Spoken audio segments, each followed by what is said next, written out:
Right, buddy, this is the latest Manchester United news. Now, we've had some huge updates on the Victor Gyökeres situation. There's been a huge interview with Ben Jacobs with United Standard to talk about. We have updates on Kudus, who's potentially been linked with Manchester United, Gyökeres, MBUEMO, and much more. So, listen, it's going to be an interesting video to say the least. On the situation. But listen, let me know your thoughts, leave a like. This has been the latest news. Let's get straight into it now.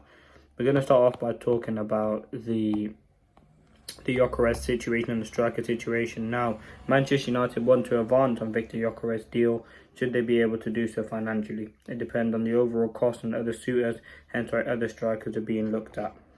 Manchester United and Chelsea are still understanding due to the race being open if anything has changed regarding Victor Osimhen. If it hasn't, most clubs will walk away.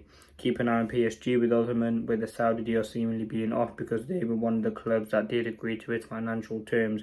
I'm not aware of anything active with Manchester United and Osimhen. So, on the striker situation, listen, Gyökeres, it just depends on the financial situation, depends on the outgoings. On the striker situation, we know we're going to get one. United are currently focusing on the MBUEMO deal. We know that out of Gyökeres and Osimhen, listen, two proven goal scorers. I think a lot of United fans, it is split 50-50 on who you would sign, Gyökeres or Osimhen, the general consensus. I think for me, I'd be happy with either, but I would probably pick Gyökeres, the fact that he has the experience with Amorim, he knows how he works. But then you also look at Osimhen, who has played in multiple leagues, so was Gyökeres to be fair, but is a proven goal scorer, got Napoli to Champions League semi-final, like he is more an experienced striker. So listen, take your pick. They're two very, very good strikers, the pair of them. So if United sign any of them, I'd be more than happy with Gyökeres. It just is the financial situation, which is a big problem at this current moment, which I'm hoping United can kind of sort out. I think it does depend on outgoings, which we will talk about. The next thing, MBUEMO now, it obviously with the bid, it isn't a sign of progress, bidding and bidding constantly. How you get these deals done is getting a good relationship with the selling club, working out what they accept. By finessing their first bid, and then if you make the second bid, it has a chance of being accepted. On the MBUEMO situation, there's been no second bid, and they have a discussion with Brentford to work out a middle ground of what they want. And Manchester United's first bid was, and Brentford want add-ons relating to the player himself. Brandon MBUEMO's deal hasn't been delayed. It's just in state of conversation between clubs before Manchester United make the bid. They're confident will satisfy all parties. Listen, quickly on the Gyökeres situation, we've seen all the stuff that's going online with his social media stuff. Could that be a potential sign? We'll see what develops with that. But on the MBUEMO situation, conversations are happening.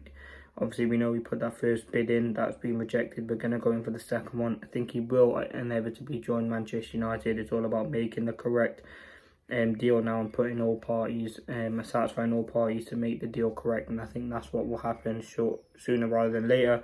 Spurs know of MBUEMO's choice to join United. While you can say never, it's not expected that he will join Tottenham with the expected arrival of Thomas Frank. I will not have any influence on the MBUEMO situation. Listen, MBUEMO's chosen United. We had that story last week. We know obviously the transfer window is currently closed and will open on the 16th. So you'll probably expect the deal to accelerate and probably happen around that time. But that's the latest on the MBUEMO situation. Talks are progressing. United are going to go and put in that second bid. We're just waiting for the right time. We're trying to sort out the package and trying to get the overall deal worth. We're trying to sort the overall deal out before we go in the final bid. We had one bid rejected, which was 45 plus 50. We'll have to wait and see what happens with the remaining deal. Quickly though, before I move on, I want to talk about the Gyökeres situation. Obviously, he is furious because he had an agreement with Sporting to let him go for 50 plus 10 million, and now they seemingly want 80. So there is a bit of stuff going on there, which United will hopefully try to resolve. The next thing, Emi Martinez. Manchester United have had exploratory approaches on Emiliano Martinez's side to figure out what the player is looking for.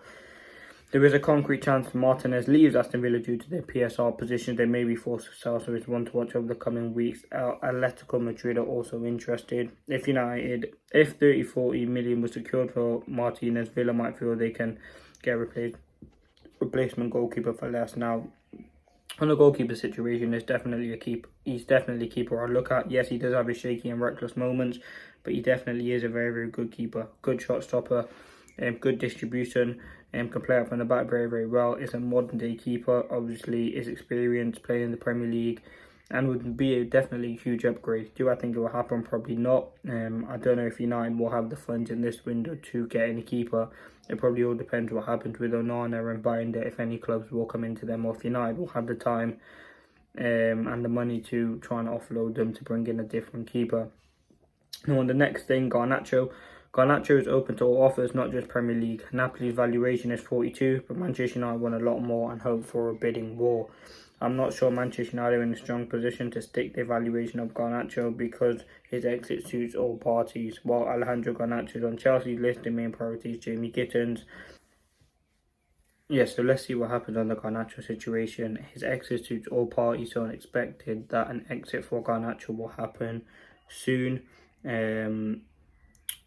Listen, Højlund, there's a possibility he could leave, but we'll have to wait and see what happens on that. New Kobe stays and signs a new deal. United will offer Kudus, but said no. Manchester United, Everton, Al Ahly all have Wilfred Ndidi on their radar.